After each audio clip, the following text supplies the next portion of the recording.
ভগবান বলেছিল পাঁচটি জিনিস যার আছে, পাঁচটি জিনিসকে যে সম্বরণ করতে পারবে, প্রত্যেকটি জীবের আছে, আমারও আছে, আপনাদেরও আছে, তবেই হরিনাম আস্বাদন করতে পারবে। আর সেই পাঁচটি জিনিসকে বশ করা আমার খুব কঠিন। প্রথমে কি বললেন? রূপম, রূপ, অর্থ, জাতি, বিদ্যা, অহংকার। এই পাঁচটি জিনিস সবারই আছে। রূপ আছে, নাই গো? এই কিছু পাড়ার পাড়ার মেখে দেখুন না সাদা হয়ে চলে এসছে, তারপরে দেখবেন ভুসভুসা কালো। আমা বলছে রূপের যে অহংকার করবে ভগবান বলছে তার কাছে আসবে। মানে লীলা কীর্তনটা তো রাত্রে হয় বেশি, আমরা যেখানে রাত্রে কীর্তন করতে যাই দেখবেন কতগুলো কিছু কিছু মায়েরা আছে এটা সেটা মেখে গোটা গায়ে এসে ওই আলোর সামনে বসবে, নিজেরাই দেখছে।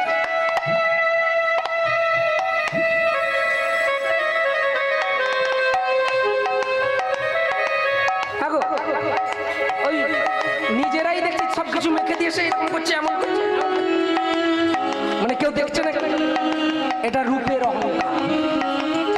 এই যে রূপের অহংকার দেখাচ্ছে, নিজে দেখছে, কাউকে দেখাচ্ছে, এটা ছটফট করছে, মানে কি এটা হরিনামের বেঘাত ঘটছে। তারপরে কি জাতি, জাতির অহংকারটা কেমন? এখনো অনেক ঘরে এই ঠাকুমারা রয়েছে, দুলে পাড়ার অমুক লোক পয়সা আনতে এসেছিল, আসনটাই বসতে দিয়েছিলাম, আসনটা নিয়ে জলে ডুবে এসে যাও অন্য জাতি। বাবা ভগবান মুচির ঘরকে গিয়েছিল, রবিদাসের ঘরে। ওমা পরম ব্রহ্মাকে মুসলমানের ঘরে জন্ম নিতে হয়েছিল, জবনের ঘরে। সেই আদি অনাদি সচ্চিদানন্দ গোবিন্দ আমার, তিনি কিন্তু রূপ জাতি বিচার করেন। আর আমরা বিচার করি বাগদি, আমি বৈষ্ণব, মুচি, আমি ব্রহ্ম, ছোঁয়া হয়ে যাবে। তাই গৌরাঙ্গ মহাপ্রভু কলিযুগে আগত এসে কি করলো, যে না আমি সব একাকার করে দেবো বন্যা। আমার এই যে আপনারা এখানে বসেছেন বাবা, সবারই গায়ে গা থেকে বসেছে, ছোট সবারই গায়ে গা থেকে বসে আছে, যে কি কাপড়গুলো খুলতে হবে। কিন্তু যদি যাত্রা শুনতে যান, অর্কেস্ট্রা শুনতে যান, তারপরে মায়েরা কাপড়গুলো খুলেন কেন?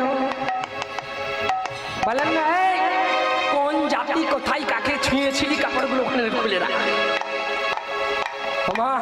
ভগবান একবারে একে অপরে সব হরিনাম সংকীর্তনকে সব একাকার করে দিয়েছে। রূপ গেল, জাতি গেল, বিদ্যা। দেখবেন এই গ্রামে হয়তো কোনো ছেলেকে বড় পড়তে পাঠিয়েছে আমেরিকা, সবাই জানে ওর ছেলে আমেরিকায় পড়ছে, খুব ভালো বড় ভালো বিদ্যা হচ্ছে। তবু থাকবে থাকবে কি করবে, যারা কীর্তন শুনছে তাদেরকেও শুনতে দেবে না, সেও শুনবে না। ওই ফোন পালিয়ে এসে বলবে, হ্যাঁ বাবা, হ্যাঁ এখন পূর্ণিমাতে করে কীর্তন শুনতে এসছি, তুই রাখ, আমেরিকায় তখন রাত্রি, এখানে তখন দিন। আমার অহংকার পাশের লোককে শোনাচ্ছে আমার ছেলে আমেরিকায় আছে। রূপ ও জাতি বিদ্যা তিনটা হয়ে গেল। আর কি? হ্যাঁ বলল অহংকার। অহংকারটা কি? অর্থে। তোমার অর্থ ভগবান দেবে। ভগবান বলছে তুমি আমাকে চাও না, অর্থ চাও। আমরা মূর্খ জীব, আমরা কলির জীব, আগে অর্থকে চাই, ভগবানকে চাই। যেটা মাধব ডাকাত 80 লক্ষ ভরি সোনার গয়না চুরি করে নিয়ে এসেছিল বৃন্দাবন থেকে, ভগবানকে নিয়ে এসেছিল। তার স্ত্রী বলেছিল, ভক্তি বলেছিল, গো তুমি যে ভগবানের মুনি ঋষি যোগীরা আরাধনা করছে, যাকে পাওয়া যায় না দিনের পর দিন, তুমি তাকে না নিয়ে এসে তুমি 80 লক্ষ ভরি সোনার গয়না নিয়ে এসেছো। আমার আরেকটা অর্থের কেমন অহংকার জানেন? একজন মাস্টারমশাই, একজন দিদিমণি মানে প্রফেসর, আর একটি কাপড় দোকানি, একটি এখানে বৈষ্ণব ঠাকুর, এই চারজনের কেমন অহংকারটা দেখুন।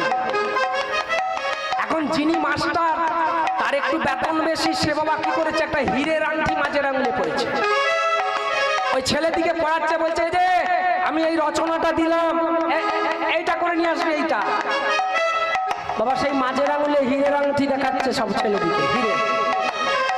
আর 5টা আঙুল, 4টে আঙুল আছে, আর কোনোটাও হাত দিতে পারছে না। বলছে যে এইটা এইটা এইটা পেপার পড়ছে। একজন মাস্টারমশাই কি বলছে, মাস্টারমশাই আমি চশমাটা আমার অফিসে ছেড়ে এসেছি, এইখানটায় কি লেখা আছে, এইখানটা।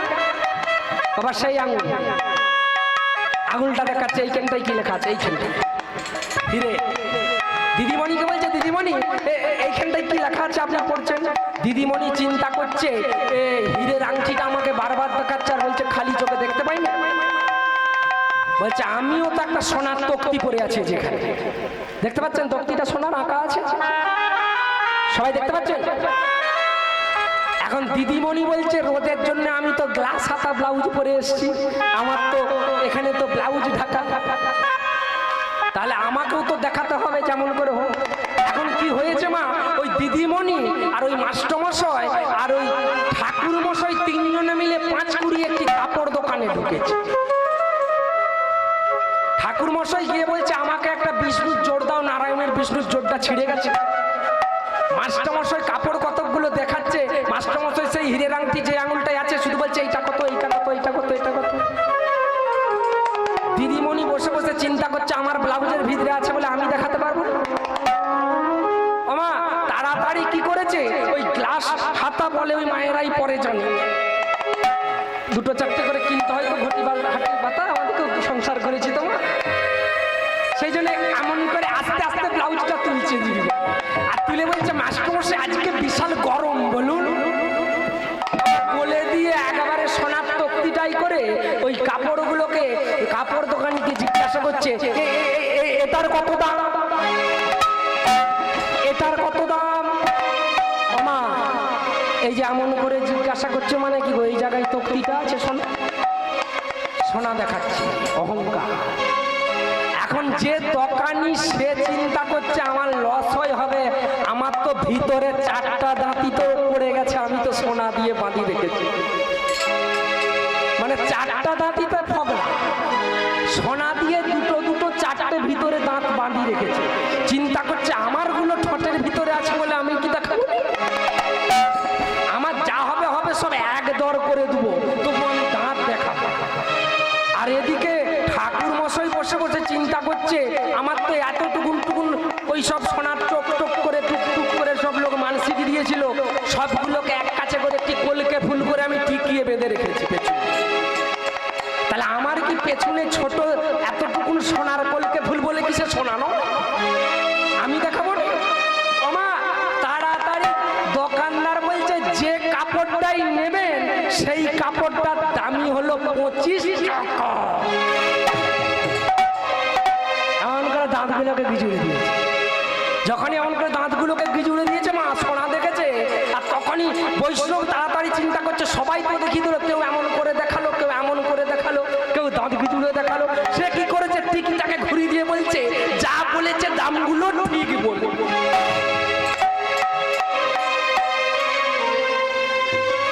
আমার সামনের দিকে মাথাটা নামিয়ে দিয়েছে আর কলকে ফুলটা কাপড়ে পড়েছে। জাতিবিদ্যা মহতঞ্চ, আর কি মহতঞ্চ মহা, কোন জায়গায় দান করে সেটার নাম করতে নেই, কোন জায়গায় দিয়ে নাম লিখতে নেই। আমি দিয়েছি, যাকে দিয়েছেন সে জানলেই হবে। এই জগৎ জনাকে যদি জানা ওমা তাহলে কি হবে, অহংকার হয়ে যাবে, আমি দিয়েছি। দেবর্ষি নারদ ভগবানকে একদিন প্রশ্ন করেছিল, ভগবান এই যে আমি নারদ, আমি কে? এটা তো বুক, বলছে আমি, বলছে এটা তো হাত চিন্ময়ে, বলছে এটা আমি, এটা তো চিন্ময়ের আঙুল, এটা তো আমি, এটা তো চিন্ময়ের মাথা, বলছে এই তো আমি, এটা তো চরণ। ভগবানকে বলছে তাহলে আমি কে? না ওই আমিত্বটা দূর করে দাও। এইখানটা ধক ধক করছে সবারই, এই আমিটা চলে গেলে আমিত্বটা বেরিয়ে যায়। তাই বলবেন না আমি দিয়েছি। কতগুলো পাল্লা অনেক জায়গায় দেয়, উড়ুনি দেয়, বস্ত্র দান করে কীর্তনে এদিকে কীর্তন করতে করতে বাবা, আমি এদিকে বলি কতগুলো আছে লিবি তোলে, ও আবার বলছে আমার ঘরে গাদা আছে, কাচাল লোক না। বাবা এটা হলো মহাপঞ্চ, মহৎগিরি করা, ওর ঘরেও নাই, খেতে পাইনি, আর একটা পাল্লাই 12 মাস যাচ্ছে, তবু দিচ্ছি, ও নিবেনি। বলছে আমার ঘরে যা আছে মেয়েরাই কাটাতে পারে। এই মহাপঞ্চ, এই 5টা জিনিস কারো শরীরের মধ্যে থাকলে, অহংকার হলে গোবিন্দ চরণ পাওয়া যায় না। তাই রাধারানী বলছে, এইদিকে কাঁদছে বলছে আর আমার প্রাণবধূ আসবে না, আর এইদিকে গোবিন্দ এখন যেতে যেতে ঝুটুট খেয়ে পড়ে গেছে। আর পড়ে যেই ওই নপুরগুলো বক্ষ থেকে আর যাওয়ার সঙ্গে সঙ্গেই পদ্মা বলছে, বলে কে বাজাই কে বাজাই কে বাজাই কে বাজাই বাজাই কে বাজাই কে বাজাই কে বাজাই রাজুনিতে কে বাজাই কে বাজাই কে রজনীতে কে বাজাই কে বাজাই কে বাজাই। ওমা একবারে গোবিন্দ ঠিক এমন করে কাছাড় কে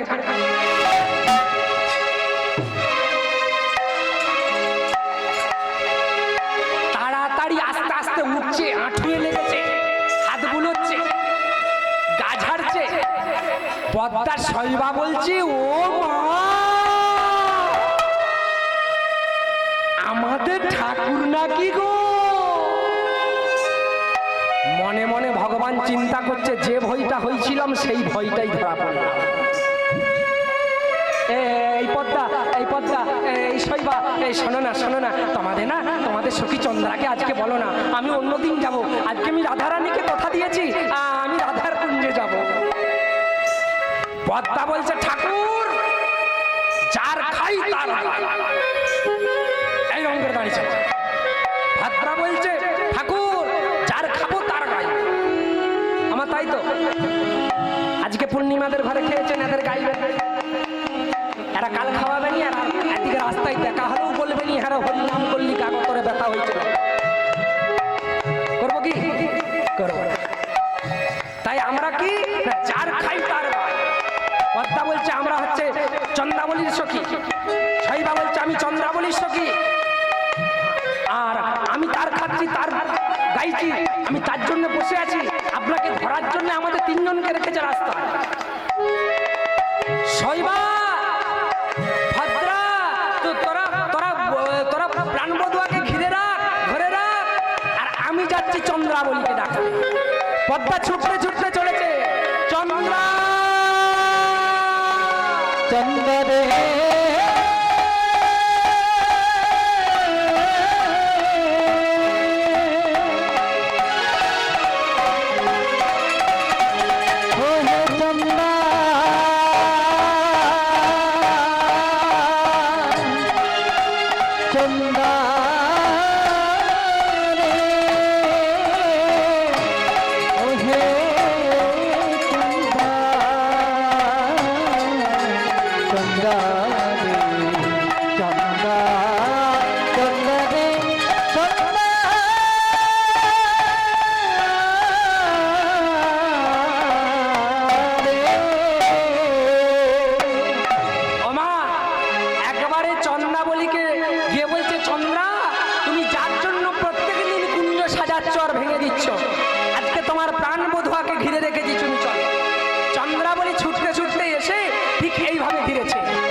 যখনই চন্দ্রাবলীকে দেখেছে, আমার প্রাণবধূ ভগবান ভয়ে থর করে কাঁদছে।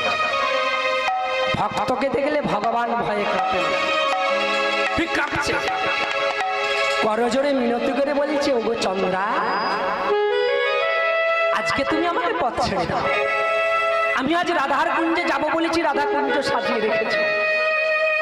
আমি আগামী রাত্রিতে আমি কথা দিচ্ছি, আগামী রজনীতে আমি তোমার কুঞ্জে বসবাস করব। চন্দ্রাবলী করজোড়ে মিনতি করে বলছে, হে ঠাকুর, ওগো দয়াময়, আমি একটা কথা বলবো, একটা প্রশ্ন করব, তার উত্তরটা তুমি দাও। তুমি যদি সেই প্রশ্নটার উত্তর দিয়ে দিতে পারো, আমি তোমাকে পথ ছেড়ে দেব। বলো চন্দ্রা।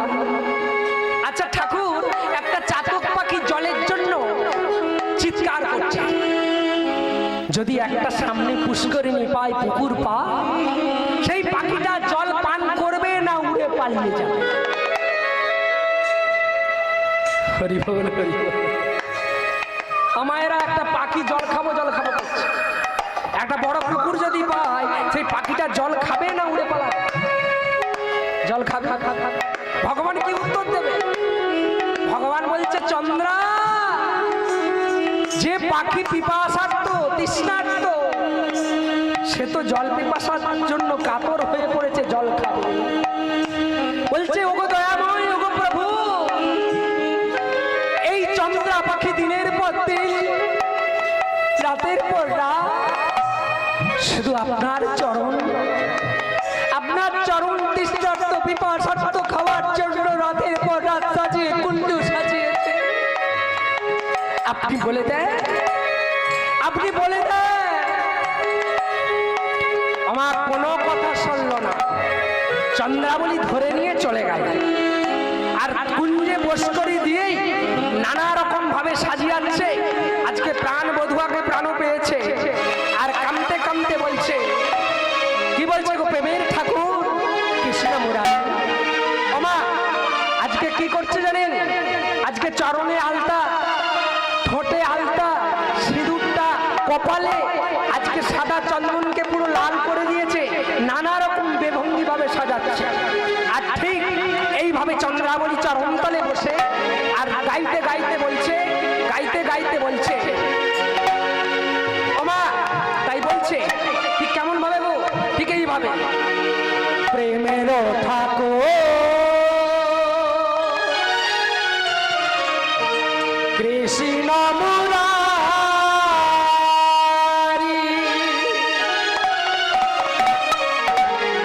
অন্তর মন্দিরে এসো গিরিধারী, অন্তর মন্দিরে এসো গিরিধারী, প্রেমের ঠাকুর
অন্তর